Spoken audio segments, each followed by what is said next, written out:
This is a reading of Terry Pratchett's Thief of Time, a novel in the Discworld series.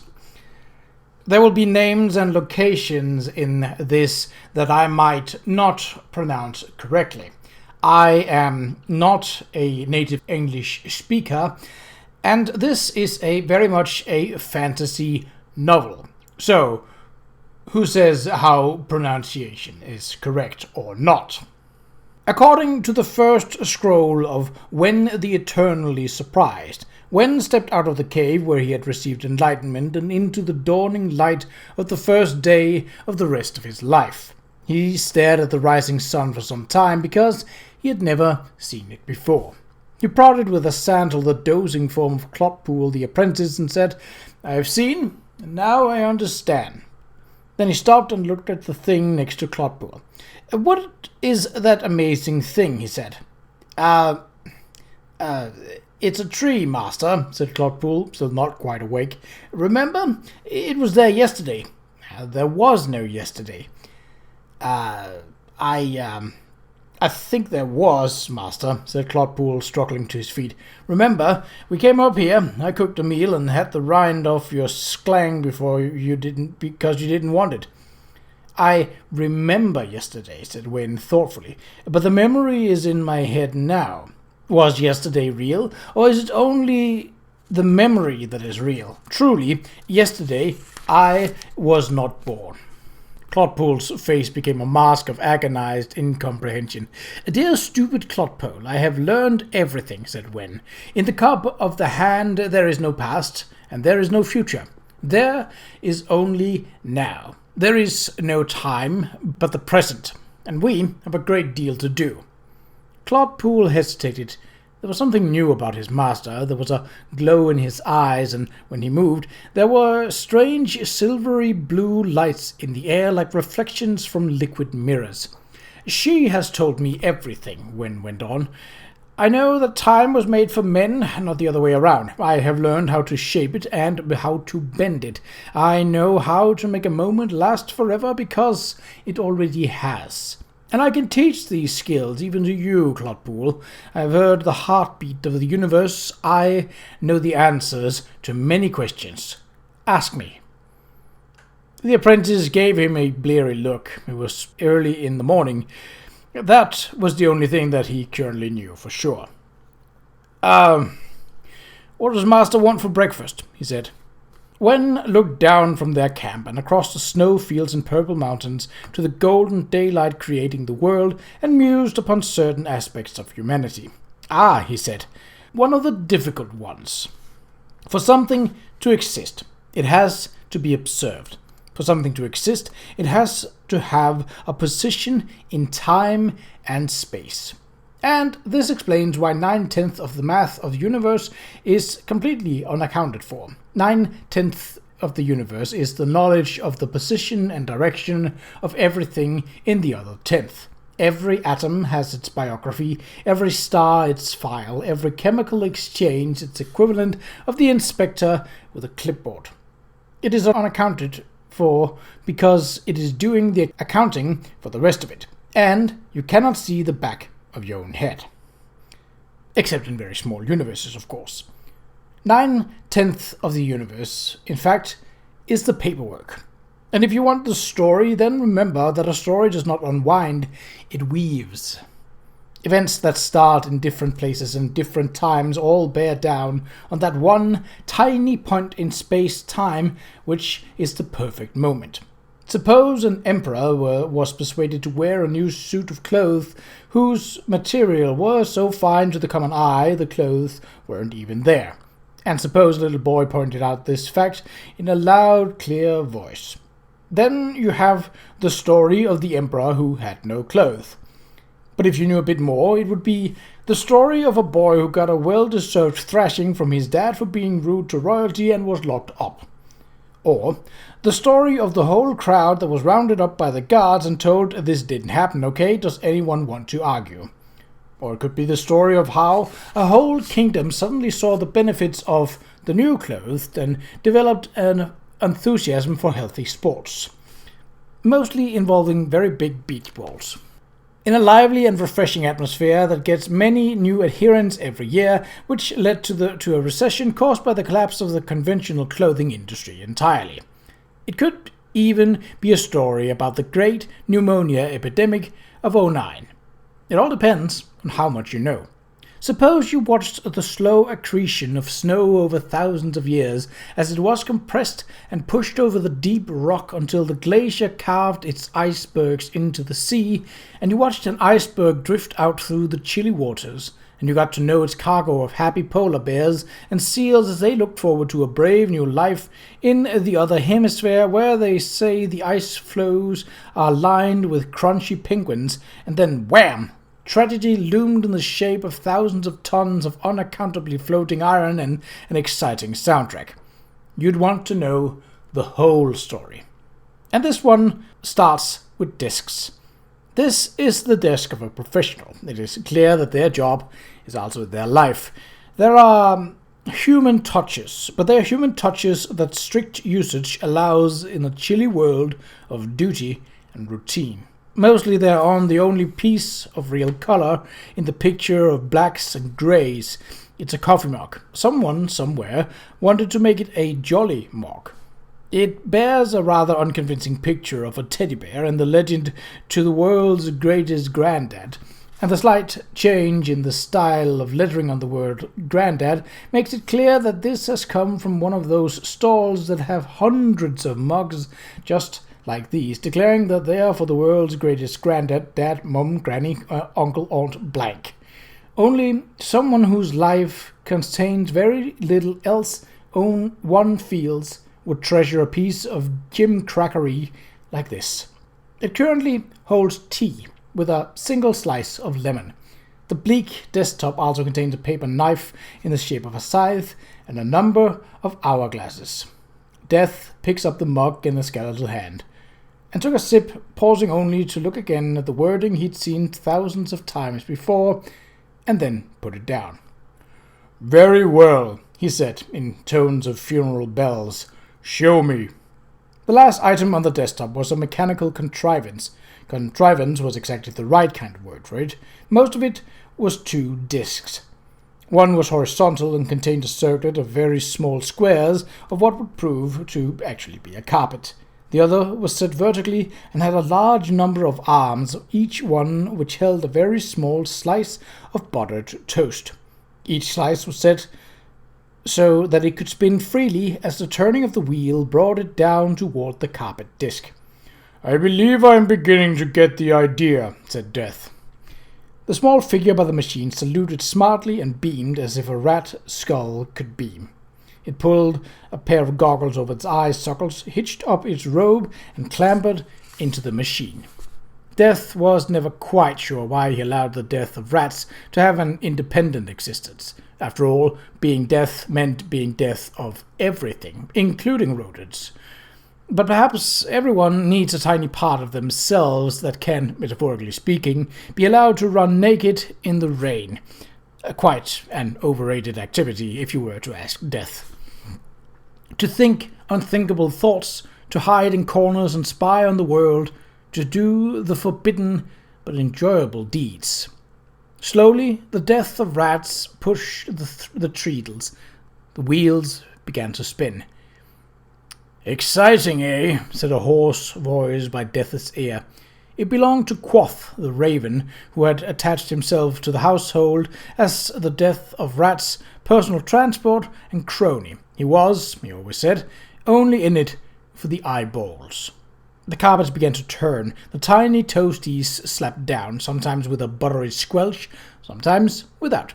Quoth watched carefully in case any eyeballs happened to be involved. Death saw that some time and effort had spent devising a mechanism to re-butter each returning slice, and an even more complex one measured the number of buttered carpets. After a couple of complete turns, the lever of the buttered carpet ratio device had moved to 60%, and the wheels stopped. "Well," said Death, "this proves nothing. If you did it again, it could well be that—" The death of rats shifted the gear lever and began to pedal again. "Squeak!" it commanded. Death obediently leaned closer. This time, the needle only went as high as 40%. Death leaned closer still. The 8 pieces of toast that had been buttered this time were, in their entirety, the pieces that had been missed the first time around. Spidery cogwheels whirred in the machine. A sign emerged, rather shakily, on springs with an effect that was the visual equivalent of the word boing. A moment later, 2 sparklers spluttered fitfully into life and sizzled away on either side of the word malignity. Death nodded. It was just as he suspected. He crossed his study, the death of rats scampering ahead of him, and reached a full-length mirror. It was dark like the bottom of a well. There was a pattern of skulls and bones around the frame, mostly for the sake of appearances. Death could not look himself in the skull in a mirror with cherubs and roses around it. The death of rats climbed the frame in a scramble of claws and looked at Death expectantly from the top. Quoth fluttered over and picked briefly at his own reflection on the basis that anything was, worth a try. "Show me," said Death. "Show me my thoughts." A chessboard appeared, but it was a triangular one, and so big that only the nearest point could be seen. Right on this point was the world. Turtle, elephants, the little orbiting sun, and all. It was the Discworld, which existed only just this side of total improbability, and therefore in border country. In border country, the border gets crossed, and sometimes things creep into the universe that have rather more on their minds than a better life for their children and a wonderful future in the fruit-picking and domestic services industries. On every other black and white triangle of the chessboard all the way to infinity was a small grey shape, rather like an empty hooded robe. "Why now?" thought Death. He recognized them. They were not life forms, they were non-life forms. They were observers of the operation of the universe, its clerks, its auditors. They saw to it that things spun and rocks fell. And they believed that for a thing to exist, it had to have a position in time and in space. Humanity had arrived as a nasty shock. Humanity practically was things that didn't have a position in time and space, such as imagination, pity, hope, history, and belief. Take those away, and all you had was an ape that fell out of trees, rather a lot. Intelligent life, therefore, was an anomaly. It made the filing untidy. The auditors hated things like that. Periodically, they tried to tidy things up a little. A year ago, astronomers across the Discworld had been puzzled to see the stars gently wheel across the sky as the world turtle executed a roll. The thickness of the world never allowed them to see why, but great Atuin's ancient head had snaked out and down and had snapped right out of the sky. The speeding asteroid that would have hit it have meant that no one would have ever have needed to buy a diary ever again. No, the world could take care of its obvious threats like that. So now the grey robes preferred more subtle, more cowardly skirmishes in their endless desire for a universe where nothing happened that was not completely predictable. The buttered side down effect was only a trivial but telling indicator. It showed an increase in activity. Give up was their eternal message. Go back to being blobs in the ocean. Blobs were easy. But the great game went on at many levels, Death knew, and often it was hardly possible to know who was playing. "Every cause has its effect," he said out loud. "So every effect has its cause." He nodded at the death of rats. "Show me," he said. "Show me a beginning." Tick. It was a bitter winter's night. The man hammered on the back door, sending snow sliding off the roof. The girl who had been admiring her new hat in the mirror tweaked the already low neckline of her dress for just a slight bit more exposure, just in case the caller was male, and went to open the door. A figure was outlined against the freezing starlight. Flakes were already building up on his cloak. "Mrs. Ork, the midwife?" he said. "It's Miss, actually," she said proudly. "And which too, of course." She indicated her new black pointy hat. She was still at the stage of wearing it in the house. "You must come at once. It's very urgent." The girl looked suddenly panic-stricken. Is it Mrs. Weaver? I didn't reckon she was due for another couple of... I've come a long way, said the figure. They say you are the best in the world. What, me? I've only delivered one, said Miss Ogg, now looking hunted.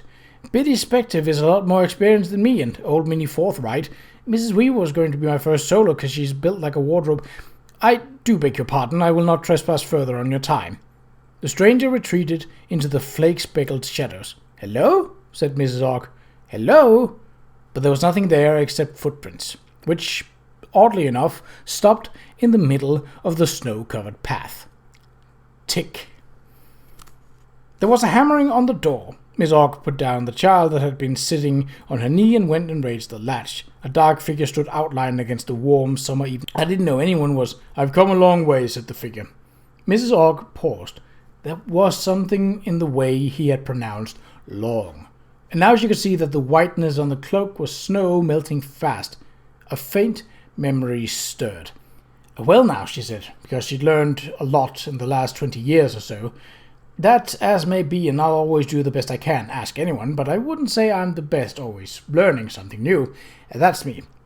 Oh, in that case I will call it a more convenient moment. Why have you got snow on? But, without ever quite vanishing, the stranger was no longer present. Tick.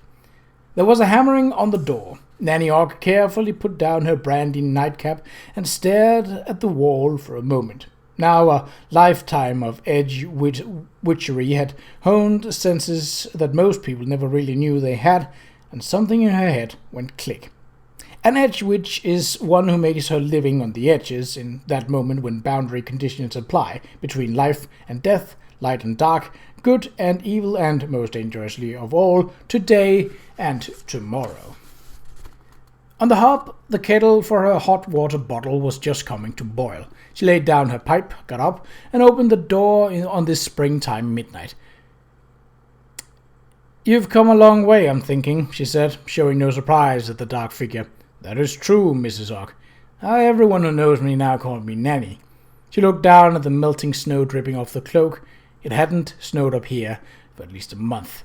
And it's urgent, I expect, she said, as memory unrolled. Indeed. And now you got to say you must come at once. You must come at once. Well now, she said, I'd say yes, I'm a pretty good midwife, though I do say it myself. I've seen hundreds into the world, even trolls, which is no errand for the inexperienced. I know birthing backwards and forward, and damn near sideways at times. Always been ready to learn something new, though. She looked down modestly. I wouldn't say I'm the best, she said, but I can't think of anyone better, I have to say. You must leave with me now. I must I? Said Nanny Ogg. Yes. An edge which thinks fast, because edges can shift very quickly. And she learns to tell when a mythology is unfolding, and when the best you can do is put yourself in its path and run in order to keep up. Righto, I'll just go and get There Is No Time. But I can't just walk right out and now. Nanny reached behind the door for a birthing bag, always kept there for just such occasions as this, full of things she knew she'd want, and a few of the things she always prayed that she'd never need. Right, she said, and left. Tick. The kettle was just boiling when Nanny walked back into her kitchen. She stared at it for a moment, then moved it off the fire. There was still a drop of brandy left in the glass by her chair. She drained that, then refilled the glass to the brim from the bottle. She picked up her pipe. The bowl was still warm. She pulled on it, and the coals crackled. Then she took something out of her bag, which was now a good deal emptier, and, brandy glass in hand, sat down to look at it. Well, she said at last, that was very unusual. Tick. Death watched the image fade. A few flakes of snow that had blown out of the mirror had already melted on the floor, but there was still a whiff of pipe smoke in the air. Ah, yes, I see, he said. A birthing, in strange circumstances. But is that what the problem was, or was that what the solution will be? Squeak, said the Death of Rats. Quite so, said Death. You may very well be right. I do know that the midwife will never tell me. The Death of Rats looked surprised. Squeak! Death smiled. Death? Asking after the life of a child? No, she would not. "Excuse me," said the Raven, "but how come Miss Ogg became Mrs. Ogg? Sounds a bit of a rural arrangement, if you catch my meaning." "Witches are matrilineal," said Death. "They find it much easier to change men than to change their names." He went back to his desk and opened a drawer. There was a thick book there, bound in night. On the cover were a book like this might otherwise say a wedding or Acme photo album. It said, "Memories." Death turned the heavy pages carefully. Some of the memories escaped as he did so, forming brief pictures in the air before the page turned, and then went flying and fading into the distant and dark corners of the room. There were snatches of sound, too, of laughter, of tears, of screams, and, for some reason, a brief burst of xylophone music that caused him to pause for just a moment. An immortal has a great deal to remember. Sometimes it's better to put things where they will be safe. One ancient memory, brown and cracking around the edges, lingered in the air over the desk. It showed 5 figures, 4 on horseback, 1 in a chariot, all apparently riding out of a thunderstorm. The horses were at full gallop. There was a lot of smoke and flame and general excitement. "Ah, the old days," said Death, "before there was this fashion for having a solo career." "Squeak?" the Death of Rats inquired. "Oh yes," said Death. "Once there were 5 of us, 5 horsemen. But you know how things are. There's always a row, creative disagreement, rooms being thrashed, that sort of thing." He sighed. "And things said that perhaps should not have been said." He turned a few more pages inside again. When you needed an ally, and you were Death, on whom could you absolutely rely? His thoughtful gaze fell on the teddy bear mug. Of course, there was always family. Yes, he'd promised not to do this again, but he never got the hang of promises. He got up and went back to the mirror. There was not a lot of time. Things in the mirror were closer than they appeared. There was a slithering noise, a breathless moment of silence, and a crash like a bag of skittles being dropped. The Death of Rats winced, and the Raven took off hurriedly. "Help us up, please," said a voice from the shadows. "And then please clean up the damn butter." Tick. This desk was full of galaxies. Things twinkled. There were complex wheels and spirals brilliant against the blackness. Jeremy always liked the moment when he had a clock in pieces, with every wheel and spring carefully laid out on the black velvet cloth in front of him. It was like looking at time dismantled, controllable, every part of it fully understood. He wished his life was like that. It would be nice to reduce it to bits, spread them all out on the table, clean and oil them properly, and put them back together so that they coiled and spun just as they ought to. But sometimes it seems that the life of Jeremy had been assembled by a not very competent craftsman who allowed a number of small but quite important things to go ping into the corners of the room. He wished he liked people more, but somehow he could never get on with them. He never knew what to say. If life was a party, he wasn't even in the kitchen. He envied the people who made it as far as the kitchen. There would probably be the remains of dip to eat, and maybe a bottle or 2 of cheap wine that someone had brought along that would probably be okay if you took out the drowned cigarette stubs. There might even be a girl in the kitchen, perhaps, although Jeremy knew the limits of his imagination. But Jeremy never even got an invitation. Clocks now. Clocks were different. He knew what made clocks tick. His full name was Jeremy Clarkson, and that was no accident. He'd been a member of the Guild of Clockmakers since he was a few days old, and everyone knew what that meant. It meant his life had begun in a basket on a doorstep. Everyone knew how it worked. All the guilds took in the foundlings that arrived with the morning milk. It was an ancient form of charity, and there were far worse fates.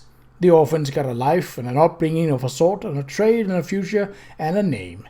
Many a fine lady or master craftsman or city dignitary had telltale surnames like Ludd or Dowie or Pune or Clarkson. They'd be named after trade heroes or patron deities, and this turned them into a kind of family. The older ones remembered where they came from, and at Hawkswatch they were liberal with donations of food and clothing to the various younger brothers and sisters of the basket. It wasn't perfect, but then again, what is? So Jeremy had grown up healthy, or rather strange, and with a gift for his adoptive craft that almost made up for every other personal endowment that he did not possess. The shop bell rang. He sighed and put down his eyeglass. He didn't rush, though. There was a lot to look at in the shop. Sometimes he even had to cough to attract the customer's attention. That being said, sometimes Jeremy had to cough to attract the attention of his reflection when he was shaving. Jeremy tried to be an interesting person. The trouble was that he was the kind of person who, having decided to be an interesting person, would first of all try to find a book called How to Be an Interesting Person, and then see whether there were any courses available. He was puzzled that people seemed to think he was a boring conversationalist. Why, he could talk about all kinds of clocks. Mechanical clocks, magical clocks, water clocks, fire clocks, floral clocks, candle clocks, sand clocks, cuckoo clocks, the rare Hersheybian beetle clocks, but for some reason he always ran out of listeners before he ran out of clocks. He stepped out into his shop and stopped. I'm so sorry to have kept you," he said. It was a woman, and two trolls had taken up position just inside the door. Their dark glasses and huge, ill-fitting black suits put them down as people who put people down. One of them cracked his knuckles when he saw Jeremy looking at him. The woman was wrapped in an enormous and expensive white fur coat, which may have explained the trolls. Long black hair cascaded over her shoulders. Her face was made up so pale that it was almost a shade of the coat. She was quite attractive, thought Jeremy, who was admittedly no judge whatsoever, but it was a monochromatic beauty. He wondered if she was actually a zombie. There were quite a few in the city now, and the prudent ones had taken it with them when they died, and probably could afford a coat like that. "A beetle clock," she said. She had turned away from the glass dome. Yes, the Hersheybian lawyer beetle has a very consistent daily routine," said Jeremy. "I only keep it for interests." "How very organic," said the woman. She extended a black-gloved hand, palm down. "We are Miria Lejeune, Lady Miria Lejeune."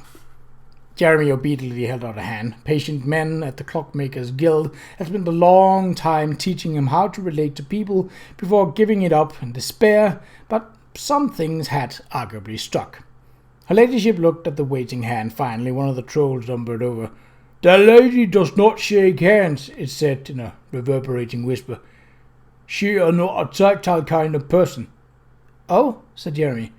"But enough of this, perhaps," said Lady Lejeune, stepping back. "You make clocks, and we—" There was a jingling noise from Jeremy's shirt pocket. He pulled out a large watch. "If that was chiming the hour, you are fast," said the woman. No, you might find it a good idea to, put your hands over your ears." It was 3 o'clock, and every clock struck it at once. Cuckoos cuckooed, and the hour's pin fell out of the candle clock. The water clocks gurgled and seesawed back as the buckets emptied. Bells clanged, gongs banged, chimes tingled, and the Ephebian lawyer beetle turned a somersault. The trolls had clapped their huge hands over their ears, but Lady Lejeune merely stood with her hands on her hips, head on one side, until the last clock echo had died away. "All correct, we see," she said. "What?" said Jeremy. He'd been thinking, perhaps a vampire then. "You keep all your clocks at the right time," said Lady Lejeune. "You are very particular about that, Mr. Jeremy." "A clock that doesn't tell the right time is wrong," said Jeremy. Now he was wishing she'd go away. Her eyes were starting to worry him. He'd heard about people having grey eyes, and her eyes were grey, like the eyes of a blind person.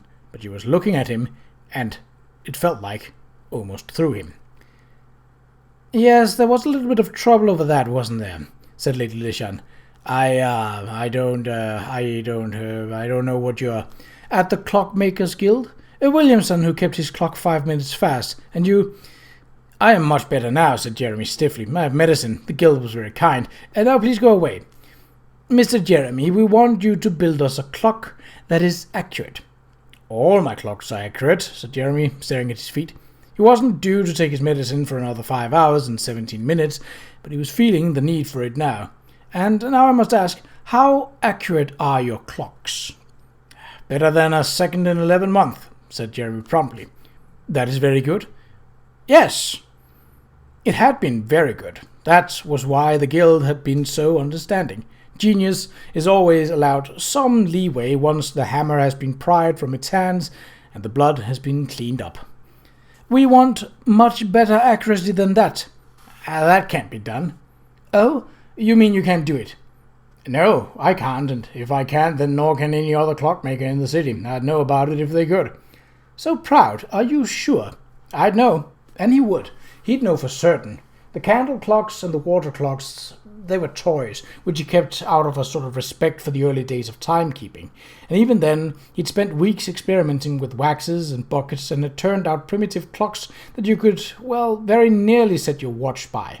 It was okay that they couldn't be that accurate. They were simple organic things, parodies of time that didn't grind across his nerves. But a real clock, well, that was a mechanism, a thing of numbers, and numbers, now they had to be perfect. She put her head on one side again. How do you test to that accuracy? She said. They'd often ask him that in the guild once his talent had revealed itself.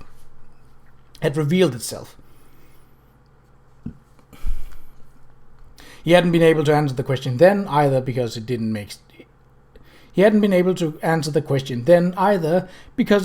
make sense. You built a clock to be accurate. A portrait painter painted a picture. If it looked like the subject, then it was an accurate picture. If you built the clock right, it would be accurate. You didn't have to test it, you just knew. I know, he said. We want you to build a clock that is very accurate. How accurate? Accurate. But I can only build to the limit of my materials, said Jeremy. I have developed certain techniques, but there are things like the rebation of traffic in the street, little changes in temperature, that sort of thing. Lady Leshang was now inspecting a range of fat imp-powered watches. She picked one up and opened the back. There was a tiny saddle and the pedals, but they were forlorn and empty. No imps, she said. I keep them for historical interest, said Jeremy. They were barely accurate to a few seconds of a minute, and they'd stop completely overnight. They were only any good if your idea of accuracy was around two-ish. He grimaced when he used the term. It felt like fingernails on a blackboard to him. How about Invar? Said the lady, still apparently inspecting the Museum of Clocks. Jeremy looked shocked. The alloy? Didn't think anyone outside the guild knew about that, and it is very expensive, worth a lot more than its weight in gold. Lady Lishan straightened up. Money is no subject, she said. Would Invar allow you to reach total accuracy? No, I already use it. It's true that it's not affected by temperature, but there are always barriers. Smaller and smaller interferences become bigger and bigger problems. It's a Zeno's paradox. Yes, he was the Ephibian philosopher who said you couldn't hit a running man with an arrow, wasn't he? Said the lady. In theory, but Zeno came up with 4 paradoxes, I believe, said Lady Leshang. They involve the idea that there is such a thing as the smallest possible unit of time, and it must exist, mustn't it? Consider the present. It must have a length, because one end of it is connected to the past, and the other is connected to the future, and if it didn't have a length, then the present couldn't exist at all. There would be no time for it to be present in. Jeremy was suddenly in love. He hadn't felt like this since he'd taken the back of the nursery clock when he was about 14 months old. Then you're talking about the fabled tick of the universe, he said. No gear cutter could possibly make gears that small. It depends on what you would call a gear. Have you read this? Lady Lishan waved a hand at one of the trolls, who lumbered over and dropped an oblong package on Jeremy's counter. He undid it. It contained a small book. Grim fairy tales, he said. Read the story about the glass clock of Bad Shushine, said Lady Lishan. Children's stories? Said Jeremy. What can they tell me? Who knows? We will call again tomorrow, said Lady Lishan, to hear about your plans. In the meantime, here is a little token of our good faith. The troll laid a large leather bag on the counter. It clinked with a heavy, rich clink of gold. Jeremy didn't pay a great deal of attention. He had quite a lot of gold. Even skilled clockmakers came to buy his clocks. Gold was useful because it gave him the time to work on, more clocks. These earned him more gold. Gold was more or less something that occupied the space in between each clock. I can also obtain Invar for you, in large quantities, she said. That will be a part of your payment, although I agree that even Invar will not serve your purpose. Mr. Jeremy, both you and I know that your payment for making the first truly accurate clock will be the opportunity to make the first truly accurate clock, yes. He smiled nervously. That would be a wonderful thing if it could be done, he said. Really, it would be the end of clockmaking. Yes, said Lady Lishan. No one would ever have to make a clock again.